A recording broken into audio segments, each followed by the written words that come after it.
muchos temas que están en el tintero. Déjame saludar a los maestros, mi querido Toño, y saludo también obviamente a la gente que está conectando, se está conectando y que ya está conectada para hablar sin pelos en la lengua, sin censura. Saludo con mucho gusto a Jaime Hernández, el maestro Jaime Hernández, corresponsal de guerra, corresponsal mexicano en el extranjero, décadas en el periodismo y orgullosamente miembro de esta familia sin censura, fundador y conductor de su espacio en YouTube, No Apto para Cínicos. Querido Jaime, te saludo con mucho gusto. ¿Cómo estás? Querido Vicente, muy buenos días. Aquí listo para lo que tú me digas. Venga, déjame saludar también al querido Paco Cruz, 47 años, más de 47 años en el periodismo, autor de una larga lista de libros. Le recomiendo los dos más recientes, Las Damas del Poder y García Luna, El Señor de la Muerte, orgullosamente miembro también de esta familia sin censura. Querido Paco, muy buenos días. Vicente, buenos días. Jaime, también para los dos un abrazote, 47 y contando, Vicente. Un abrazote a la distancia para Ricardo Sevilla, que hoy cumple años y que seguramente debe andar de parranda, así que le damos un abrazote en público. Aquí estamos, Vicente. Gracias. Buenos días. Bueno, para empezar, pues yo también le quiero mandar, por cierto, un saludo al maestro Ricardo Sevilla, que invite al pastel. Mi querido Jaime, mi querido Paco, ¿cómo ven estos nombramientos? Continuidad en la Secretaría del Trabajo, personajes, funcionarias, en este caso probadas, como la secretaria de Cultura, que va al gobierno federal, el próximo gobierno federal, y una nueva secretaria de turismo. ¿Cómo la ves, mi querido Jaime? Pues a mí lo que me gusta de estas designaciones es la juventud, ¿no? Yo creo que es un cuadro de jóvenes y tiene razón alguien que se hace historia precisamente con cuadros jóvenes, ¿no? Con jóvenes que están como forman parte de un movimiento que representa el relevo generacional, y en ese sentido me gusta. Eh, Voy a ser un tanto petulante, sí, lo reconozco, petulante. No me gustó mucho el discurso de Claudia Curiel de Icaza, aunque yo entiendo que esta joven ya trabajó con Claudia Sheinbaum en la Ciudad de México, también como responsable del Departamento de Cultura. No me gustó su discurso porque lo encontré un tanto impostado, un tanto impostado.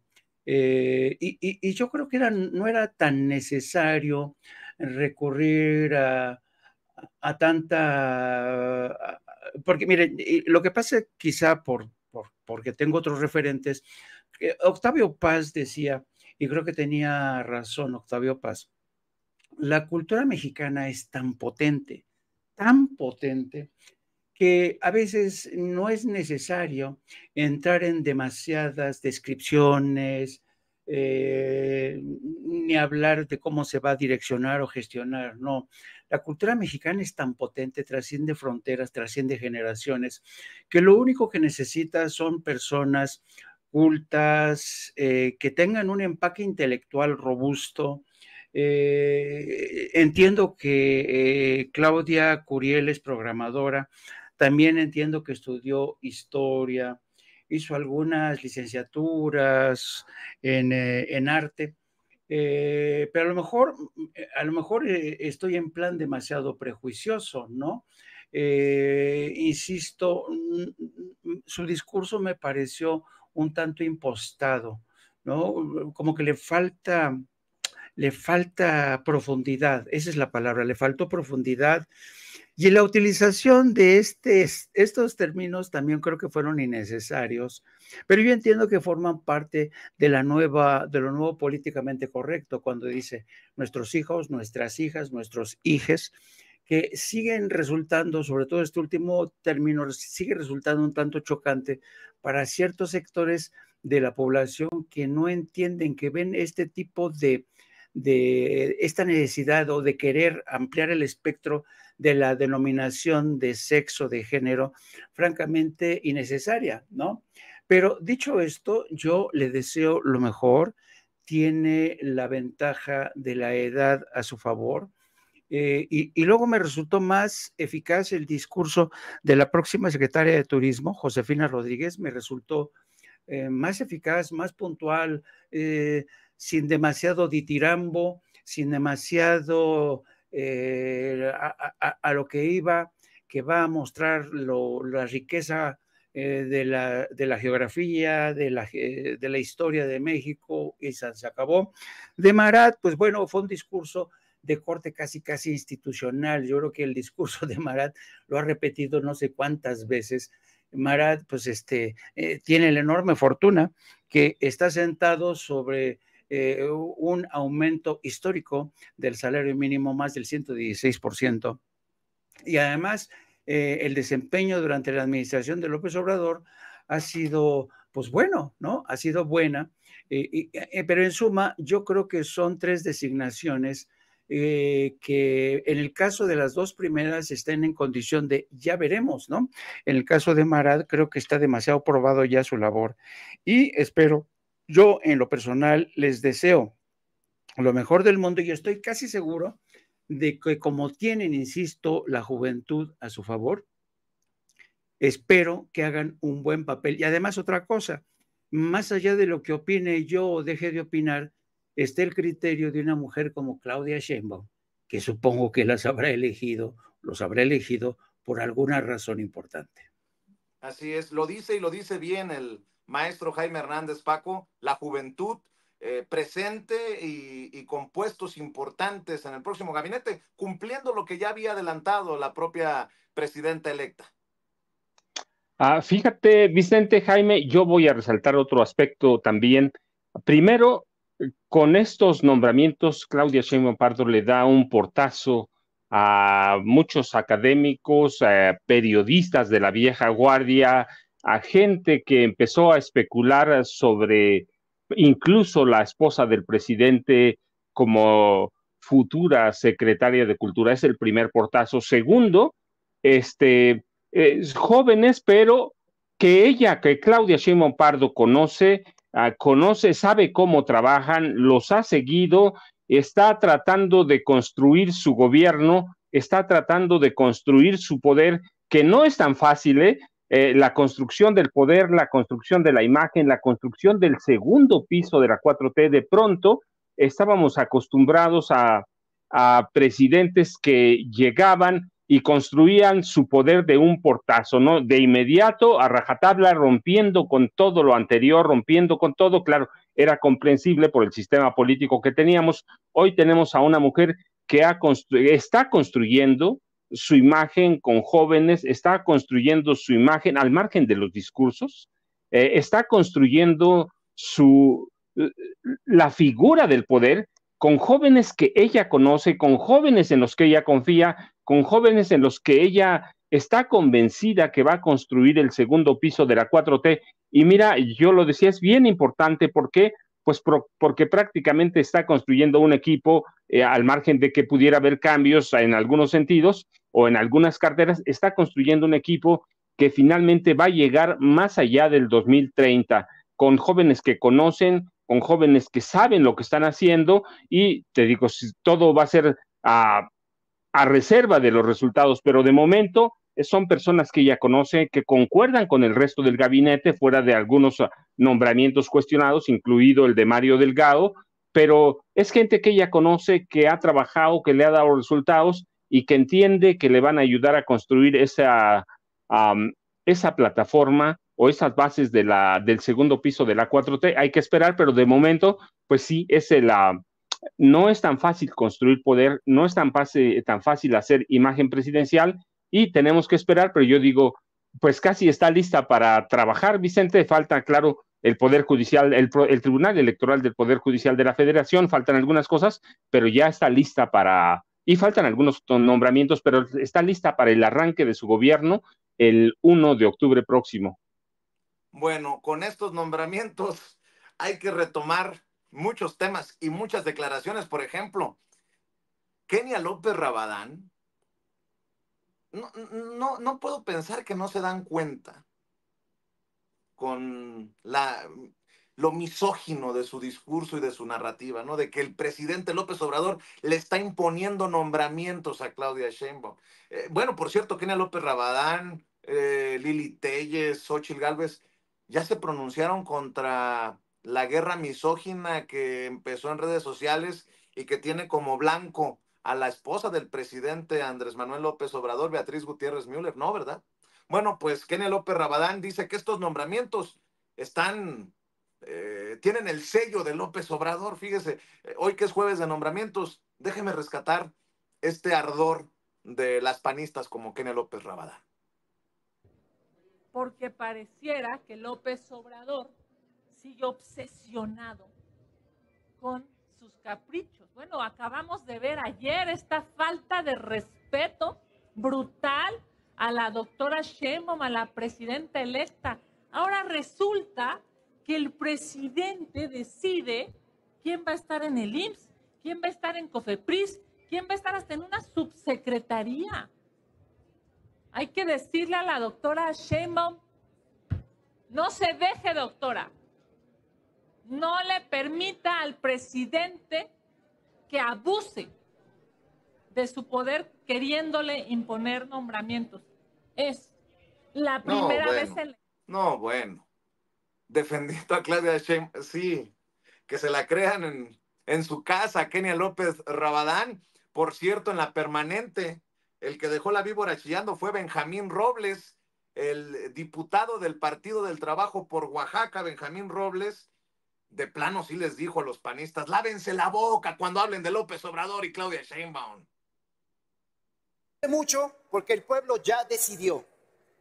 Habrá mayoría calificada y esa mayoría calificada lo que tiene que hacer es cumplir los compromisos que Claudia Sheinbaum presentó a lo largo de su campaña y que hicieron propios nuestras compañeras y compañeros candidatos que serán legisladores. Y ahí dice con claridad que deberá haber, entre otras cosas, una reforma al Poder Judicial porque hace falta justicia en el pueblo de México. Y eso es lo que les duele. Y si algo no puede hacer Acción Nacional es venir aquí a hablar del pueblo. Es una majadería. Lávense la boca cuando hablen del pueblo de México y cuando hablen de López Obrador y de Claudia Sheinbaum Pardo. Es cuanto, senadora presidenta. Bolas. Gracias. Lávense la boca. Por favor, que sea con jabón Sote o con Foca. Ariel, para que haga chaca chaca. Y antes de ir con las opiniones para arrancar la mesa con el querido Jaime Hernández y el querido Paco Cruz, el que también dejó muy ardidos a los miembros de la oposición ahí en el Senado, en la permanente, es el diputado del Partido del Trabajo y próximo senador de Morena, Gerardo Fernández Noroña. Potente como siempre su discurso. Muchas gracias, senadora presidente. Decía San Agustín que el regalo de la paciencia es la paciencia. Y la oposición me hace ejercitarla de manera profunda y en serio y a fondo. La inmensa mayoría, fíjense la hipocresía opositora. La semana pasada, bueno, primero toda la campaña hablaron de la violencia, que había condiciones terribles en el país y no sé cuántas cosas, y la semana estuvieron a punto de asesinar a Donald Trump. Y la oposición no dice nada. La iniciativa para condenar este acto de violencia es nuestra, de nuestro movimiento, la presentó el diputado Benjamín Robles en la mesa directiva. Hoy aquí, de igual manera, hipócritamente, le llaman popular o populismo a la democracia. Ahora resulta que ellos, que son injuriados también por algunos sujetos del Poder Judicial, que dicen que ellos no son políticos, que cómo nos atrevemos a que el pueblo decida su participación o no como parte del Poder Judicial, vienen aquí a renegar de la democracia. Les digo, les recuerdo que el ejercicio del voto universal, secreto y directo se llama democracia. El pueblo decide y por más que les irrite, en México decide el pueblo de México y nadie más. Dice el compañero presidente que los políticos nos repetimos y yo lamento tener que repetirme en esta tribuna, pero se los vuelvo a decir porque les entra por una oreja y les sale por la otra. Francisco Zarco, en el siglo XIX, cronista del Constituyente 1856, el pueblo elegirá entre los abogados más dignos y abogadas, ahora será, y más honrados y honradas, entre los seres humanos íntegros que son la gloria de nuestro foro por su rectitud y por su fama inmaculada. Y si por alguna vez se equivoca mandando un imbécil a la corte como suele mandar las otras partes, no hay ninguna alusión hacia ninguna parte opositora. La elección y la renovación son excelentes garantías. Los buenos serán reelectos, los malos no se perpetuarán en la magistratura y habrá un estímulo a la probidad sabiendo que todos están vigilados por la opinión pública y sujetos a su fallo. Les reitero que el presidente de la Corte, el más grande presidente que ha tenido el país, Benito Juárez García, fue elegido por el pueblo de México. Y ahora vituperan, reniegan, descalifican, injurian. No entendieron el 2 de junio la decisión del pueblo. Siguen regateándole a la ciudadanía el derecho a decidir el Poder Judicial. Y ahora además, por peteneras, ese ministro Luis María Aguilar, que ha tenido guardado en su escritorio por casi un año el expediente del pago de impuestos de Salinas Pliego, dice que por qué no se eligen a los secretarios de Estado, porque vivimos un régimen presidencialista y el poder ejecutivo se deposita en solo ser humano, quien está en la presidencia de la República. En este caso será nuestra virtual compañera presidente Claudia Sheinbaum Pardo.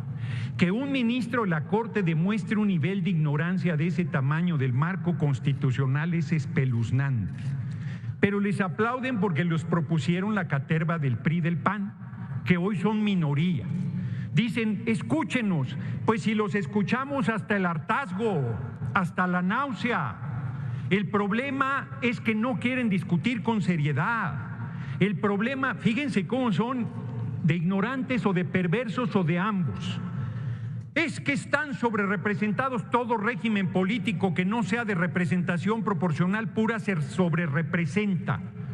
Y si tuviésemos un régimen electoral como el de Gran Bretaña o Estados Unidos, tendríamos el 93% del Senado y el 85% de la Cámara de Diputados, y el régimen mixto atempera la sobrerepresentación. Pero como no les parece, fíjense, nos van a bajar del 95 a 2/3, del 93, del 85 a 2/3, y no les parece suficiente. Quisieran ponernos en el 62%. Pues están diciendo patrañas. Es el régimen que ustedes instauraron, es el régimen que no quisieron cambiar. Legítimamente tenemos 2/3 de la Cámara de Diputados y de la Cámara de Senadores. Vamos a hacer las reformas y estamos abiertos a las propuestas para resolver las dificultades que una reforma de este calado implica. Pero no estamos abiertos a su defensa de lo indefendible. No estamos abiertos a sus lamentos. No estamos abiertos a su absoluta pérdida de la ubicación en la realidad que les dio el 2 de junio el pueblo de México. Termino, porque la coalición electoral, que no es coalición, son candidaturas comunes, terminó el 2 de junio. Nada obliga a los aliados del PT y el Verde a estar en la misma línea. Nos obliga el compromiso, la consecuencia, la congruencia, pero son fuerzas políticas diferentes. Concluya. Concluyo, senadora presidente. Entonces, ¿de dónde sacan que la sobrerepresentación de 8% tiene que aplicar a la coalición? De mentes torcidas y enfermas, como la de, ¿cómo se llamaba el expresidente del INE? Ya hasta se me olvidó, lo de Córdoba, Lorenzo Córdoba, o su monaguillo Ciro Murayama. Bueno, lo que tenemos que oír, lo que tenemos que escuchar, lo que tenemos que tolerar, pero es una responsabilidad que tenemos como mayoría, la vamos a ejercer con responsabilidad y le vamos a cumplir al pueblo de México. Les guste o no les guste la medicina, el Poder Judicial va a ser elegido por voto universal, secreto y directo del pueblo de México y nadie más. Así será. Muchas gracias por su atención, compañeras y Por eso lo odian a Noroña. Y bueno, vamos con las opiniones, los comentarios sobre esto que voy dejando en la mesa para el querido Jaime Hernández y el querido Paco Cruz. Eso de en México y en Estados Unidos, el expresidente Barack Obama cree que el actual presidente Joe Biden debe reconsiderar seriamente el futuro de su candidatura según lo que publica el Washington Post, hay mucha carnita para deshebrarle a la audiencia. Inicio contigo, Jaime. Pues sí, efectivamente, digamos que este ha sido una obra de teatro en varios tiempos, en 3 actos. Ayer la primera que se aproximó a Joe Biden fue Nancy Pelosi y bajo el brazo llevaba las últimas encuestas, el último estudio de sondeo. Tuvo un encuentro con él y le dijo: oiga, señor presidente, estos estudios demoscópicos demuestran que usted no puede ganarle a Donald Trump. Fue duro, fue duro. El presidente Biden le dijo que lo iba a sopesar, que lo iba a reflexionar. Después vino el turno del senador Schumer, el por Nueva York, que también le dijo: más vale que nos ayude usted, porque de lo que se trata ahora es de mantener las perspectivas de victoria de muchos senadores y candidatos a la diputación por el Partido Demócrata. Y de alguna manera, no con esas palabras, pues Biden se estaba convirtiendo en un lastre para todo el Partido Demócrata. También el presidente Biden dijo que lo iba a tomar en cuenta. Y por último tenemos esta declaración de Barack Obama, que diríamos es el 3er acto. Y ya desde ayer por la noche, Joe Biden dijo que iba a valorar estas opiniones de sus más cercanos, de sus incondicionales. Barack Obama es uno, Nancy Pelosi es otro, Jack Schumer es otro de los incondicionales. Y ahora con este tema de que le ha pillado de nueva cuenta el COVID, pues francamente no le deja, parece no haber alternativa. Y yo creo que este fin de semana, de hecho, la agencia Axios está adelantando que el presidente Biden podría descabalgarse del caballo este fin de semana, anunciar su retiro de la contienda. Y el próximo episodio, pues sería quién va en su lugar. Es muy importante que lo haga ya, no puede pasar de este fin de semana. ¿Por qué, Vicente? ¿Por qué, Paco? Porque tienen el tiempo en contra, tienen que probar cuál es la mejor opción. Muchos piensan que Kamala Harris es la más inmediata. Las capacidades de Kamala Harris, sobre todo para recabar fondos, es muy conocida, es una mujer muy, muy conocida, muy capaz a la hora de recolectar fondos. Luego está el gobernador de California, también ahí en el disparadero, también se está mencionando al gobernador de Maryland, un afroamericano. En fin, se están barajando el gobernador de Illinois, otra mujer, Gretchen, no me acuerdo ahorita de qué estado es gobernadora. En fin, están todos estos en lisa y dispuestos a entrar al combate, porque lo que es muy cierto es que el atentado contra Donald Trump, pues francamente lo ha colocado en la antesala de la Casa Blanca. Y yo creo que hoy vamos a escuchar precisamente el discurso de Donald Trump en la convención del Partido Republicano en Milwaukee, en Wisconsin. Se supone que hoy va a hablar, se supone que en principio Donald Trump había elaborado un discurso bastante combativo para referirse a la frontera con México, las deportaciones, para referirse sobre todo en tono de venganza contra todos aquellos que le persiguieron desde el aparato de justicia, desde los tribunales. Iba a lanzarse con todo. Pero después del atentado, algunos de sus asesores le dijeron: oiga, señor presidente, es mejor que reconsidere el tono de su mensaje. Creo que después del atentado no puede usted salir en este tono tan aguerrido, tan incendiario. Y le sugirieron que en lugar de ello utilice un tono más conciliador. Y se espera, a menos que decida el propio Trump cambiar el tono, se espera que el mensaje de hoy sea de unidad, sin dejar, claro, de soltar una que otra puya a sus adversarios que desde su punto de vista lo han perseguido. Y vamos a ver qué ocurre. Y esto pues deja al Partido Demócrata ante una de las crisis más difíciles en el último siglo. Yo creo que desde hace tiempo el Partido Demócrata debió haber tomado en cuenta los problemas de salud de Joe Biden.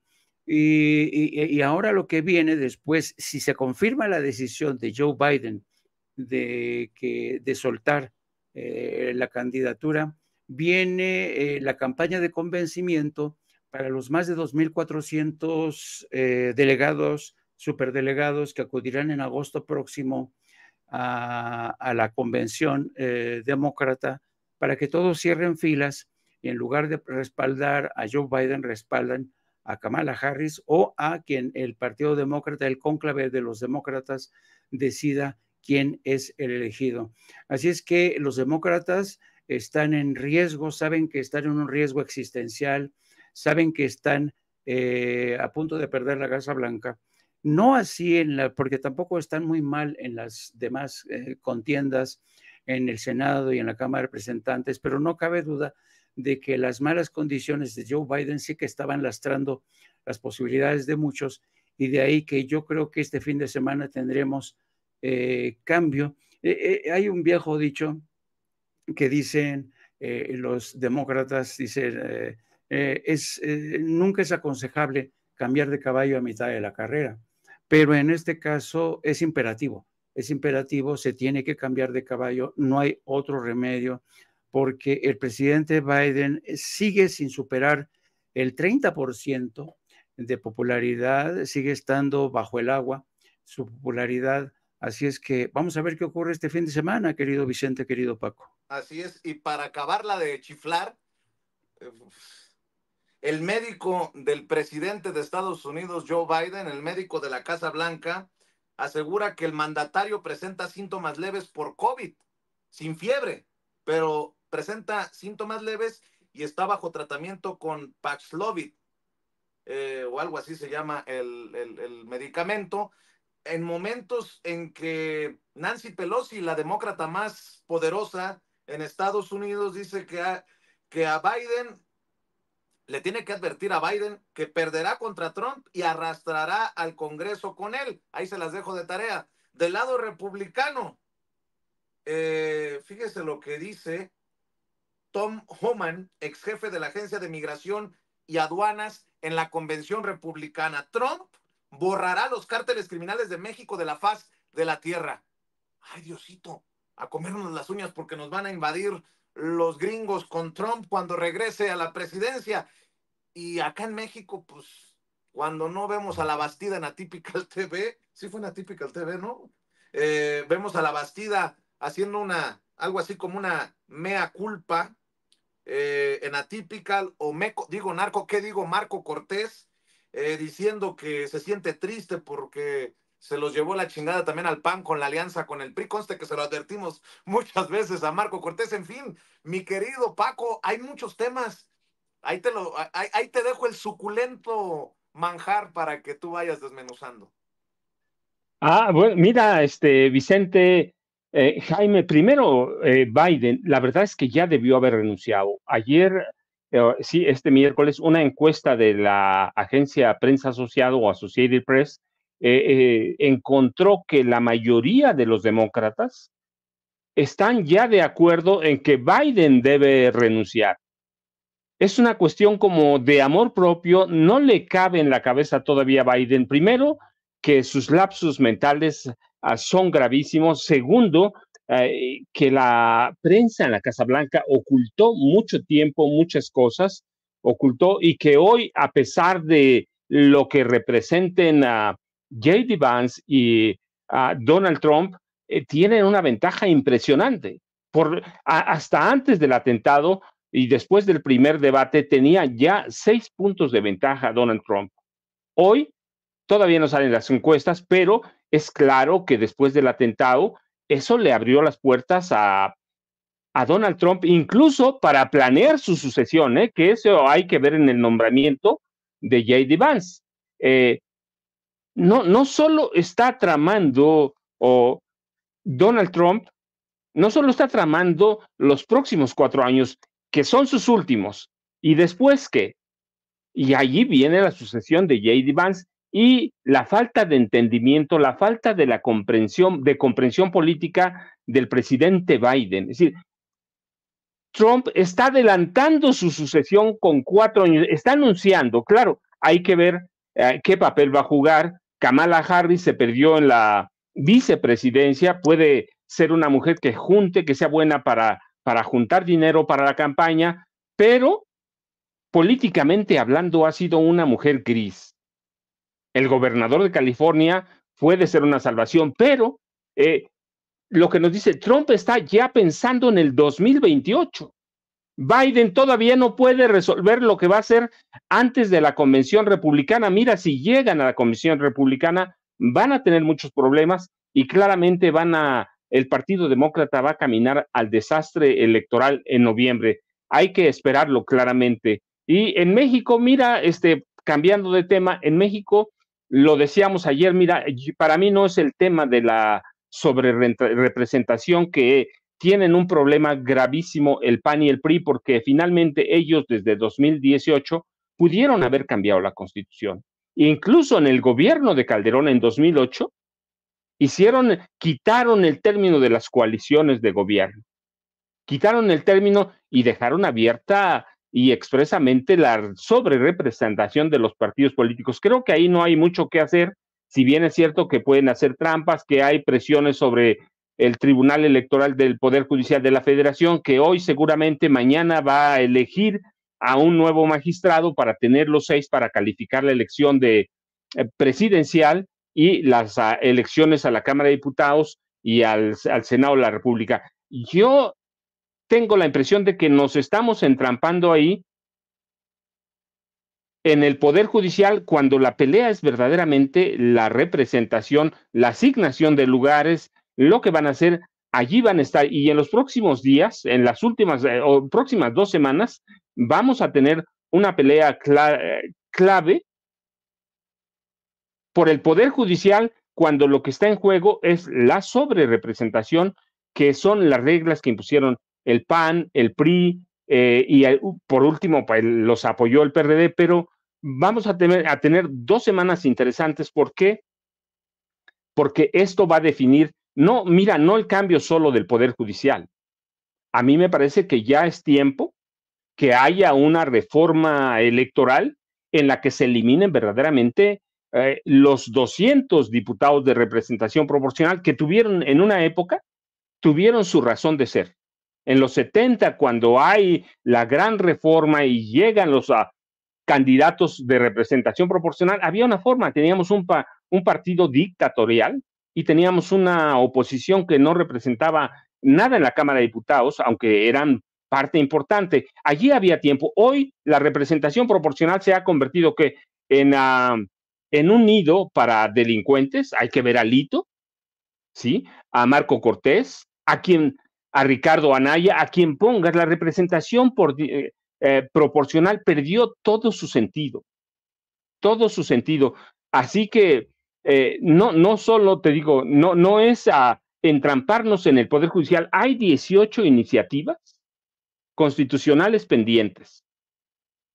Y si nos entrampamos en la del Poder Judicial, vamos a dejar de lado todo lo que representa el inicio de gobierno de Claudia Sheinbaum Pardo y el cierre de gobierno de Andrés Manuel López Obrador. Deben también desaparecer. Mira, los senadores de representación proporcional no tienen ningún sentido. ¿Qué es a Kenia López Rabadán?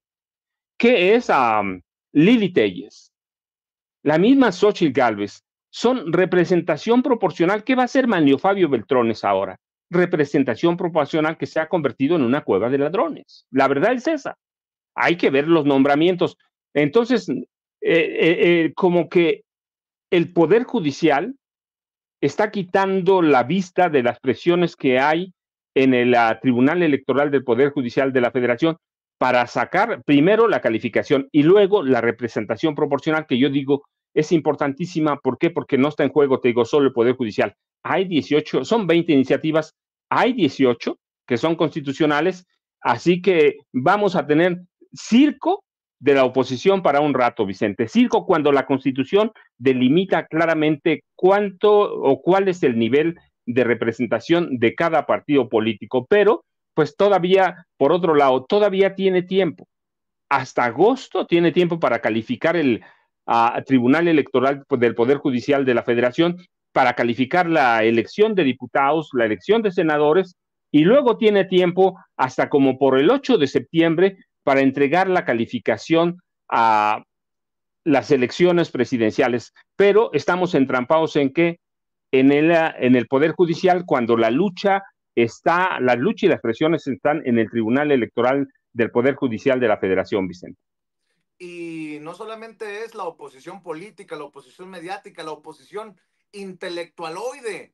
Vean y escuchen a Héctor Aguilar Camín hablar de esta sobrerepresentación porque Morena no ganó lo que dicen que ganó y ellos no perdieron lo que nosotros sabemos que perdieron.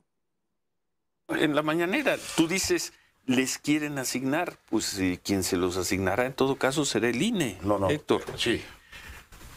Totalmente fuera de función. La Secretaría de Gobernación, al segundo día del el martes, la elección, salió a decir estas cifras. Más o menos estas cifras, sino es que la adelantándose, misma, pues ilegalmente o anómalamente, a quien sí tiene esta facultad, que es el INE y el Tribunal el Tribunal Electoral Federal. Entonces, cuando tú ves esta diferencia de porcentajes entre lo que ganaron realmente en las urnas, lo que le dieron los votantes y lo que se quieren quedar con todas esas explicaciones que dio la secretaria, bueno, vale lo que les están dando de más, vale como 7 millones de votos. Es como si se trasladaran 7 millones de votos. Que no tuvieron. Que no tuvieron en las urnas. Nadie alega lo que tuvieron en las urnas. ¿Por qué se dan de más y le quitan a la oposición? ¿Por qué al PAN? Yo por eso digo también, yo también por eso digo que Ciro Gómez Leiva es el vocero de los malandros. Les abre las puertas, las cámaras, los micrófonos y les deja decir cualquier barbaridad. Pero no solamente Ciro, ahí en la cueva de los coyotes, de los lobos, también con Pepe Cárdenas salió María Amparo Casar con la misma cantaleta, básicamente. Pero tan es así que Olga Sánchez Cordero, hoy día, bueno, secretaria de Gobernación y hoy día senadora. Y va a ser diputada. Y ahora va a ser diputada, hoy senadora y va a ser diputada. Resulta que le tocó cuando estaba en la Suprema Corte de Justicia interpretar. Y dijo ella, a ver, esto hay que interpretarlo como partido o coalición. ¿Por qué? Porque si no lo interpretamos de esa manera, lo que estamos dañando es la voluntad popular, estamos dañando, porque ya no es un ciudadano un voto, sí. Estamos dañando la pluralidad, por lo tanto estamos dañando la representatividad. Y te lo voy a poner, se lo quiero decir al público de otra manera. Al PAN, ¿sí?, le costó cada voto 143,000, digamos, cada diputado le costó 143,000 votos para sacar un diputado. Estoy dividiendo nada más la votación entre el número de diputados. Sí. Al Verde 66,000 votos. Sí, menos de la mitad. Menos de la mitad.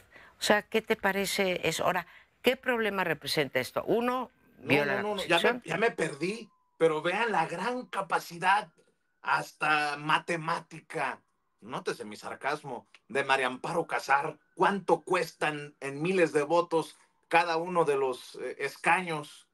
Bueno, le digo que andan pero muy ardidos, pero en realidad lo que está detrás es lo del Poder Judicial, la reforma al Poder Judicial. Y bueno, el hecho de que se haya presentado en la mañanera la secretaria de Gobernación los enchiló aún más. Bueno, regresando a Kenia López Rabadán, por ejemplo, la senadora del PAN, no tienen 2/3 partes para destruir el Poder Judicial. Mire lo que está detrás de todo esto, ¿no? Échalo, David. No tienen 2/3 partes para destruir al Poder Judicial. Se quieren robar 80 votos en la mesa para tener más diputados de los que el pueblo de México les dio. Eso es otra cosa.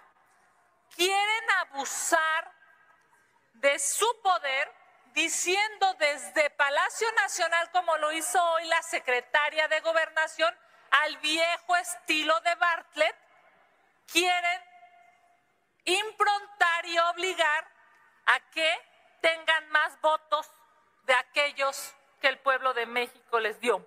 Bueno, y miren, vamos para ir con las opiniones de Jaime y de Paco, decir que hay panistas que en realidad no quieren tanta verborrea. Lo que ellos quieren es tener el poder para que no lo tengan los nacos. Así como lo escuchó, ¿eh? No lo digo yo.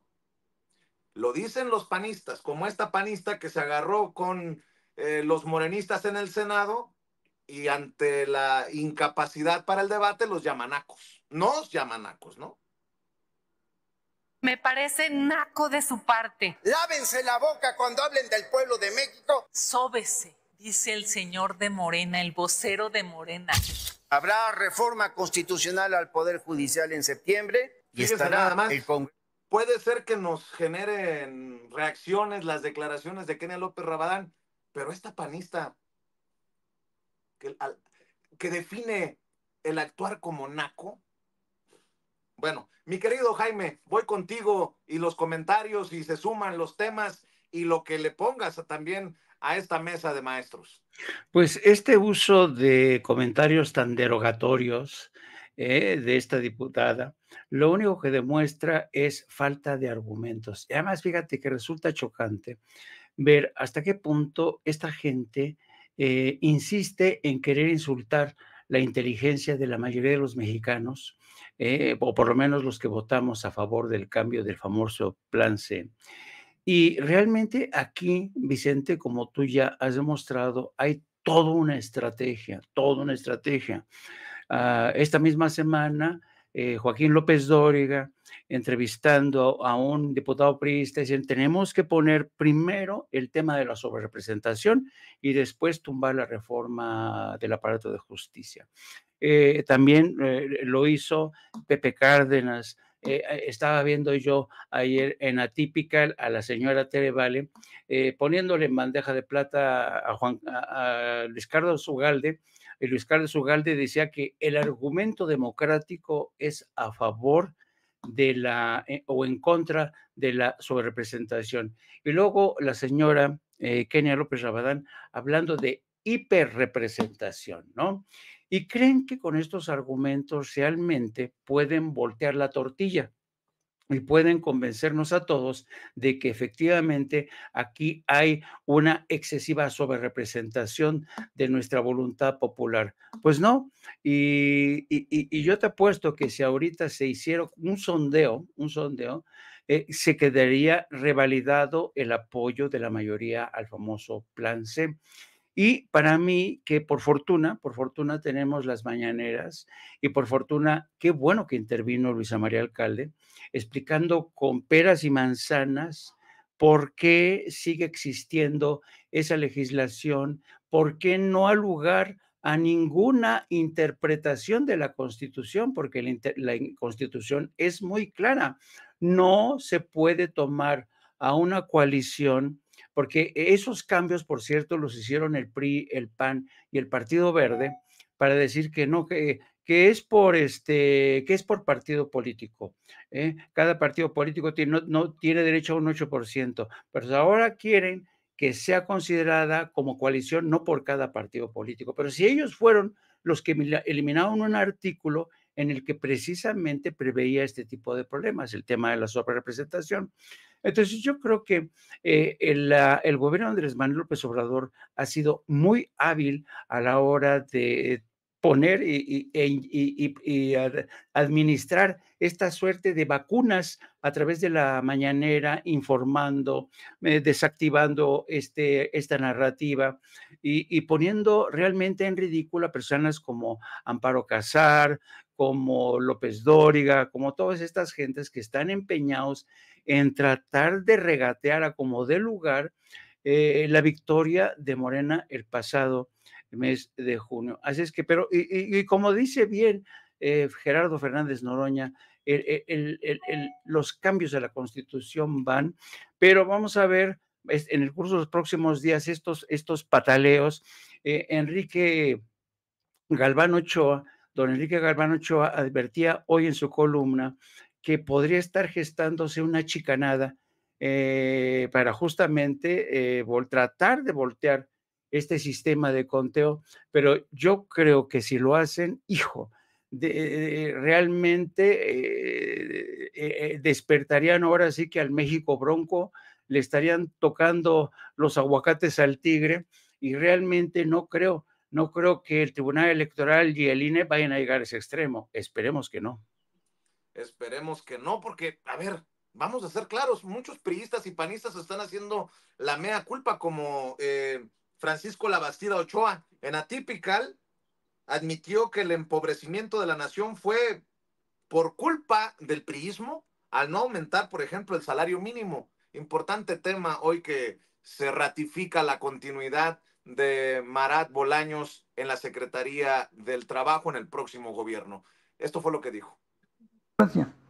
Le dimos en la chapa a la justicia social cuando no elevamos los salarios por arriba de la inflación durante un periodo bastante largo. Eso fue lo que provocó el empobrecimiento de la población y que obviamente la población se fuera con Andrés Manuel porque estaba presentando algo que era, como te diré, deseable y justo. Sí. Hay que reconocerlo, derivado de una ineficiencia, de una injusticia aplicada de parte nuestra. Bueno. Hay que reconocerle a Labastida que lo dice con todas sus letras. Por cierto, ¿qué dijo Labastida, mi querido David, de Alito? ¿Es de los que está a favor o en contra de don Perpetuo? Esto fue lo que dijo Labastida en Atypical de Alarraqui. ¿Qué ocurre con relación al personaje? Yo el personaje me tocó conocerlo hace varios años. Perdón por contar detallitos. Me tocó conocerlo cuando yo era secretario de Agricultura. Estaba en Ciudad del Carmen, llega yo en un vehículo de la Secretaría. Con Cedillo. Con Cedillo. Sí, okay. Llega de repente un coche medio elegancioso, más bien, acompañado de un coche de guaruras, 4 guaruras. Y yo pregunto, ¿y quién es el señor? No, trabaja aquí en el municipio. ¿Y de dónde saca para traer coche elegantioso? Guaruras y todo eso. Bueno, pues es que del sueldo no lo puede tener. Dijo, no, pero consigue contratos con Pemex a las empresas que quieren trabajar con él. Bueno, ya entendí. Coyote.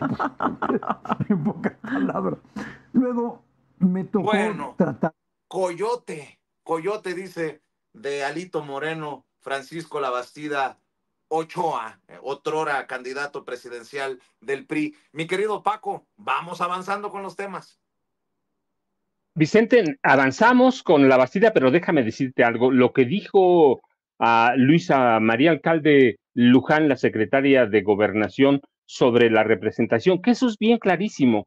En 2008, el PAN, el PRI y el Verde Ecologista, por mayoría, eliminaron este párrafo cuarto del artículo 59A, que era la regla sobre las coaliciones.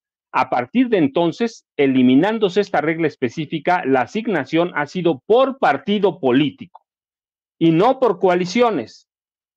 Y podemos verlo así en las siguientes elecciones. Y ella ejemplificaba con la de los 2009, con una coalición del PRI y el Verde Ecologista, y otra integrada por el PT y por Convergencia, hoy Movimiento Ciudadano. ¿Cuál fue la distribución de diputados plurinominales? Por partido, es decir, históricamente después de 2008, cuando se elimina el párrafo sobre las coaliciones, todo se asigna por partidos, así que lo que están haciendo pues es nada más tratando de que nos chupemos el dedo y que veamos cosas que no existen en la Constitución, Vicente, por un lado. Por el otro, Francisco Labastida Ochoa tiene un poquito de razón, se sincera, como muchos políticos cuando pierden todo. Lo que se le olvida decir es que no solo Morena avanzó por el salario mínimo o por el empobrecimiento de los mexicanos, no, avanzó porque el partido porque el PRI era un partido lleno de gente inmersa en la corrupción, incluido el mismo Labastida, que está vinculado a un desvío de recursos de más de 3,000 millones de pesos en 2000, cuando fue candidato presidencial, desvío de recursos de Pemex. Recuerda, se conoció aquel caso como Pemex Gate. Se le olvidó decirnos que el PRI era un partido lleno de mañas, de trampas y de personajes impresentables como él, como Carlos Salinas de Gortari, como Ernesto Zedillo Ponce de León, como todos. El PRI se había convertido ya no solo en una dictadura perfecta, sino en un partido que saqueó al país y que lo venía saqueando desde 1946. Se acelera el saqueo o se profundiza el saqueo a partir de la llegada del gobierno Miguel de la Madrid Hurtado con el neoliberalismo, y se le olvidó decirnos que él es parte del saqueo, que Alito era un porro, que Alito era un mafioso, ya lo dijeron en palabras elegantes, coyote, y que era tolerado por todos los priistas y que llegó a la presidencia nacional del PRI arropado por el presidente o el expresidente en esa época ya, Enrique Peña Nieto, pero que tenía poder dentro del PRI. Se le olvidó el influyentismo, se le olvidó que el PRI era y después el PAN eran costales de mañas para alterar resultados electorales, es decir, tienen una memoria muy selectiva para decirnos, pues la gente se fue por Morena por el salario mínimo y porque eso empobreció a la población. No, mira, se fue con Morena por muchas razones, porque el PRI y el PAN se convirtieron en dos partidos saqueadores. Lo hemos dicho aquí en muchas ocasiones, Vicente. Por ejemplo, solo en el gobierno de Felipe Calderón se recibieron 400,000 millones de dólares por venta de petróleo crudo. 400,000 millones de dólares. Se le perdonaban a los empresarios a partir del gobierno de José López Portillo cada año 600,000 millones de pesos en cuestiones fiscales. Felipe Calderón dejó una deuda de 5.5 billones de pesos y no hicieron obra, no hicieron nada. ¿Qué hicieron con ese dinero? Claramente él, los secretarios de Estado, el presidente, los secretarios de Estado, los gobernadores se lo robaron. ¿Sí? Había un pillaje abierto, descarado. Hay que ver el gobierno de Calderón, el de Enrique Peña Nieto. ¿Sí? Hay un pillaje y había, a partir del gobierno de Miguel de la Madrid, una política económica para entregar este país a los extranjeros. Y mira, hoy lo dijo el presidente, por ejemplo, a los españoles. ¿Sí? Es decir, hubo una reconquista española en México, pero de todos, y el PRI y el PAN finalmente entregan el poder a Morena, no por el salario mínimo, sino porque el gobierno se había convertido en una canasta, en una vaca lechera, de la que mamaban todos los políticos. Y alguna vez hice un señalamiento que mucha gente se reía ahora incrédula. Les dije, ¿vieron los presidentes, los gobernadores del PRI, del PAN, a los secretarios de Estado, a los pinos, las primeras damas, como un árbol de lingotes de oro, y arrancaban los lingotes a su conveniencia o según su ambición, que era mucha? Así que el PRI y el PAN no pierden el poder solo por el salario mínimo. Qué bueno que lo reconoce Francisco Labastida Ochoa, ¿no? Lo pierden también porque la corrupción en este país era un problema lacerante y visible por cada uno de nosotros. ¿Por qué la gente votaba por el PRI? Mira, yo lo viví en mi casa y seguramente algunos de ustedes también, con mis tíos, con los que vivía, decían, vamos a votar por el PRI porque roba, pero nos deja robar. Es decir, había una corrupción abierta. Era como degenerada la corrupción, por todos lados chorreaba dinero, así que pierden por eso. Pero qué bueno que lo confiese Labastida Ochoa, que por lo menos estas cositas que se alcanzan a ver, pero hay que ver que él también es parte. Cuando fue gobernador de Sinaloa, el narco entró, que ese es otro problema que nos heredan. Dicen que a partir de Felipe Calderón, no, mira, él fue un gobernador que alentó y negoció con los narcotraficantes en Sinaloa. Y así podemos ver a cada gobernador en su momento. Hay que ver aquella foto icónica de Enrique Peña Nieto con todo el nuevo PRI. ¿Cuántos terminaron en la cárcel? ¿Cuántos terminaron acusados de desfalco, de robo, de fraudes? Sí, eran gobernadores ladrones. Era el gobierno bajo el PRI, bajo el PAN, con el nombre que pongas, Enrique Peña Nieto, Felipe Calderón Hinojosa, Vicente Fox, Marta Sagún, Carlos Salinas de Gortari, era una cueva de Alibaba y se robaron todo, empobrecieron, depredaron a este país. Así que por eso perdieron, Vicente, no solo por el salario mínimo, perdieron por todo, por toda la podredumbre que había en el gobierno de México, en sus gobernantes y en los gobernadores del PRI o del PAN, lo que le puedan llamar las siglas que le pongan. El México se había convertido en una cueva de ladrones. Bueno, y si les parece, en la última ronda para cerrar, maestros, Jaime Hernández, querido Paco Cruz, en relación a España, nuevamente el presidente Andrés Manuel López Obrador, no sumisión, no más saqueo. Y por cierto, también el tema de la ONU, ¿no? Que es un florero y que se necesita una reforma. En torno a esto que también mencionaba Paco, este saqueo neoliberal y todos estos temas que el presidente expone en las mañaneras continuamente. ¿Por qué no cerramos con una ronda de reflexiones, de comentarios, mi querido Jaime Hernández? Déjame empezar por el tema de la ONU. El presidente tiene toda la razón. La ONU, de verdad, es una institución esclerotizada. Ya no responde a los objetivos para los que fue creada.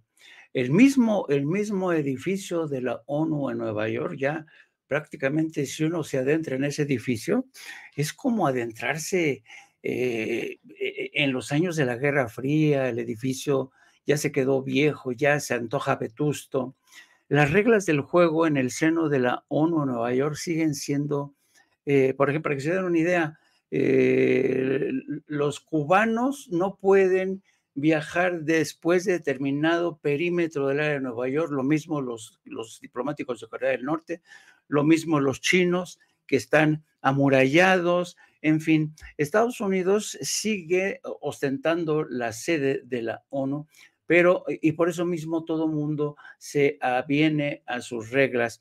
No es un secreto que la mayoría de los países, sobre todo incluso los países como Venezuela, Cuba, saben muy bien que están permanentemente vigilados, los servicios secretos, la CIA, el FBI los tiene alambrados. En fin, ¿qué puedes esperar de una organización que ha convertido a su sede en su patio trasero, que además se sigue manteniendo este derecho de veto, que además es escandalosa? Por ejemplo, ¿cuántas veces se ha pedido al Consejo General de la ONU debatir, dilucidar el tema de Gaza y Cisjordania, el genocidio? Y ahora todo el mundo está escandalizado porque Donald Trump tiene una herida en la oreja, ¿no? Sí, es un intento de magnicidio, pero por fortuna no pasó a mayores. Esto da una medida de la hipocresía que realmente tiene Estados Unidos Occidente. Yo creo que el presidente tiene toda la razón del mundo y además cuesta muy caro mantener esta institución, las cuotas que se tienen que aportar. En fin, yo creo que el presidente López Obrador es uno de los pocos líderes políticos que dice lo que piensa y les apuesto que no es el único que piensa lo mismo. Lo que pasa es que muy pocos se atreven a decir esto, que son verdades palmarias. Hay que ver el nivel de vida que tienen muchos diplomáticos en Nueva York. Es impresionante. Yo muchas veces me tocó estar en Nueva York cubriendo Asambleas Generales de la ONU, y realmente es lamentable, es muy triste en lo que ha terminado esa institución que no sirve para nada. Tendría que refundarse, desaparecerse y refundarse, y lo mismo pasa con organismos como la OEA. Por el otro lado, yo creo que el presidente también volvió a insistir en el tema de España, que es un tema muy, muy, muy interesante desde cualquier ángulo que se le vea, ¿no? Porque yo creo que España, en muchos sentidos, sigue considerando a México realmente en su territorio, en su zona de influencia. De hecho, España, a la hora de referirse a Latinoamérica, no dice Latinoamérica, dice Iberoamérica, ¿no? Es decir, todo ese terreno que nosotros descubrimos y conquistamos se llama Iberoamérica, ¿no? Porque además, cuando uno les dice, no, no, no, es Latinoamérica, y yo recuerdo haber tenido una conversación con don Francisco Fernández Ordóñez, que en paz descanse, exministro de Relaciones Exteriores de España, y yo le decía, ¿y por qué se oponen tanto que nosotros nos llamamos a nosotros mismos Latinoamérica? Y me decía, pero ustedes qué tienen de latinos, ustedes no tienen nada de latinos, son aborígenes. Entonces, te das cuenta de este menosprecio, de esta visión, ¿sabes? De esta insufrible condescendencia con que España sigue viendo a Latinoamérica en general y a México en particular. Yo recuerdo alguna vez que me invitaron a dar una conferencia en la Casa de las Américas, allá en Madrid, a propósito de esta compleja y tumultuosa relación entre México, América Latina y España. Y yo les decía, a ver, hay algo que no entiendo. Ustedes presumen de habernos descubierto, de habernos conquistado. Y sin embargo, hoy es el país con más déficit de conocimiento de la realidad de México y del resto de América Latina. Y es muy cierto que hoy, es más, los jóvenes en México o en América Latina, en Colombia, en donde sea, saben más de España que los jóvenes españoles saben de América Latina. No tienen ni la más remota idea de la realidad política, de lo que se está viviendo en México. En fin, este déficit de desconocimiento te habla precisamente de esta petulancia, de esta arrogancia de los españoles que nos insisten ver como nación colonizada, nación conquistada. Creen que en cierto sentido seguimos debiendo el idioma, la religión, en fin, y ya casi no hay. Tú pregúntale a cualquier madrileño o cualquiera, oiga, ¿usted sabe quién fue Lázaro Cárdenas? La inmensa mayoría te va a decir quién era Lázaro Cárdenas. Y tienen una estatua de Lázaro Cárdenas en el Parque Norte, al lado del Hospital de la Paz, pero cuando pasa ahí la gente y le pregunta, ¿sabe quién es ese personaje? La gente no sabe ni quién es Lázaro Cárdenas. Y se da la circunstancia que Lázaro Cárdenas fue el hombre que le dio refugio a muchos republicanos que huyeron, que fue el que permitió, lo decía el presidente, hubo una época de la España empobrecida, mucha gente se vino a hacer las Américas, como le decían, pero eso ya se les olvidó. Y ese es el tema que tiene, el problema que tiene la monarquía española con el rey Felipe. Tienen una memoria muy flaca y yo creo que ya no se acuerdan, y por eso esa falta de gratitud hacia este hemisferio, hacia este país que los recibió con los brazos abiertos. ¿Cuántos descendientes de españoles republicanos llegaron a México, se crearon aquí? ¿Cuántas instituciones fueron creadas? La lista es infinita realmente. Y finalmente el presidente, digamos, quizá en un intento por de alguna manera, porque él dice que el pleito, y así tiene que ser, es no tanto con el gobierno, sino con la monarquía española, que es, desde mi punto de vista, la monarquía española está viviendo una de sus etapas más jodidas, con escándalos de infidelidad de la reina Leticia, que han salido por aquí, por allá, el rey, que le dicen el rey cuernudo, en fin, la monarquía, y esto que te estoy diciendo, que ha habido infidelidades y todo esto, no lo vas a ver en ningún medio español, ni en la televisión, no lo vas a ver. Primero se enteran los españoles afuera de España de las infidelidades de la reina Leticia antes que los españoles que están viviendo en España, de lo cual te habla también de este control de medios de comunicación. Y finalmente el presidente trató un poco de congraciarse con el pueblo español, diciendo, bueno, el pueblo español es un pueblo de gente trabajadora, de un pueblo de gente progresista, casi de izquierda. Pero eso, la neta del planeta, Mr. President, yo se lo digo, España en su mayoría es conservadora. Y si no fuera tan conservadora, no hubieran corrido a gorrazos a la República para restablecer la monarquía y después entregarle el poder a un personaje como el general Francisco Franco. Así es que yo creo que el presidente en este sentido demostró tener más sentido de la historia y más sentido de la importancia de la trascendencia de la relación entre los dos países. Desafortunadamente, todavía en España hay este dejo de condescendencia, ¿no? Quieren vernos a América Latina y a México como una nación supeditada a su propio imperio, un imperio que, por cierto, ya no existe más.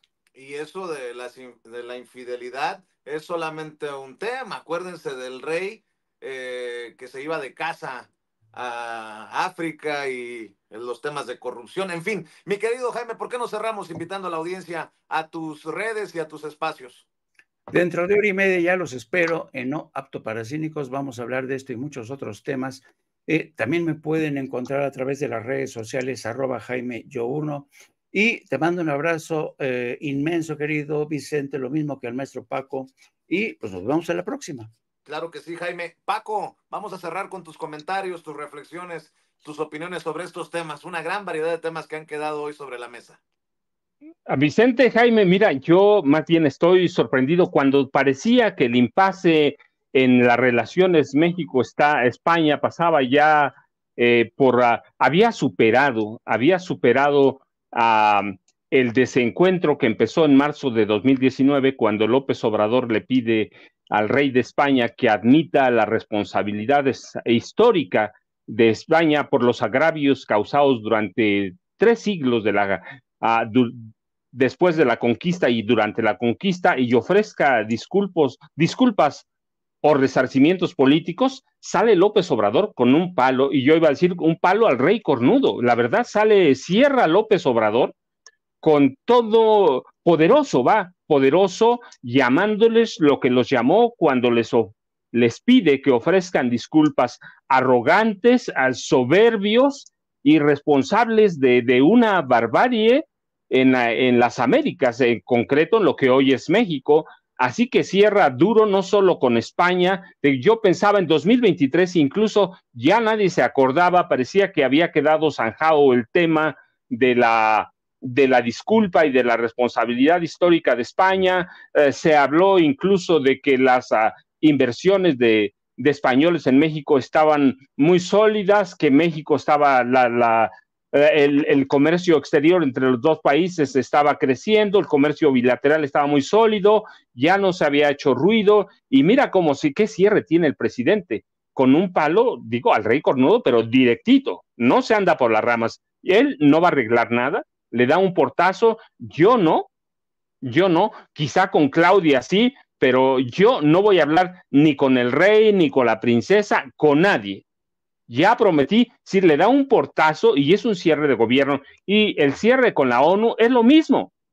Cuando nadie los pueda, López Obrador vuelve a adueñarse de la agenda, vuelve a hacerse de los temas informativos, y te dice que es la ONU. No sirve, es un organismo, ya lo dijo Jaime, vetusto, que sigue anclado en la guerra sucia, y el presidente te lo dice claramente: hay genocidios en Gaza, hay un genocidio en Gaza, el genocidio de los palestinos, y no hace nada, es un florero. Hay una guerra en Ucrania, la ONU no dice nada, están llenas de comisiones, llenas de comités que no sirven para nada. Y yo digo, mira, vaya cierre del presidente cuando parece que todo está tranquilo con los organismos internacionales, porque también le da su palo a la Organización de Estados Americanos, le da el palo a la Organización de Estados Americanos, a la ONU, y de paso al gobierno español. Nada con ellos, yo me voy y no voy a hablar con nadie.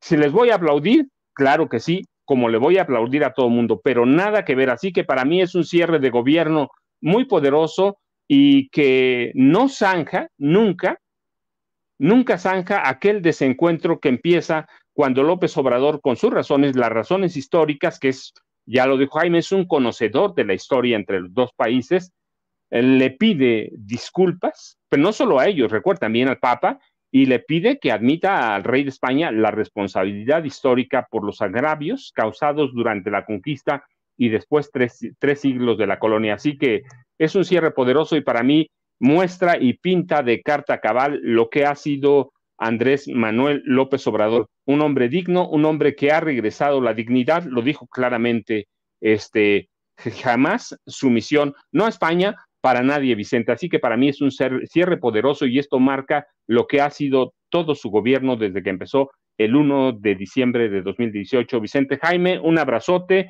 Vicente, un abrazote. Ya sabes, @Paco Cruz Jiménez en X, antes Twitter, Francisco Cruz Jiménez en Facebook, Vicente. Así que un abrazote para ti, para Jaime. Y no se les olvide los últimos 2 libros, los 2 más recientes del maestro Francisco Paco Cruz, Las Damas del Poder y García Luna, El Señor de la Muerte, que los pueden encontrar en su librería favorita. Mi querido Paco, mi querido Jaime, estamos al pendiente, que pasen excelente día. Buenas tardes. Y déjenme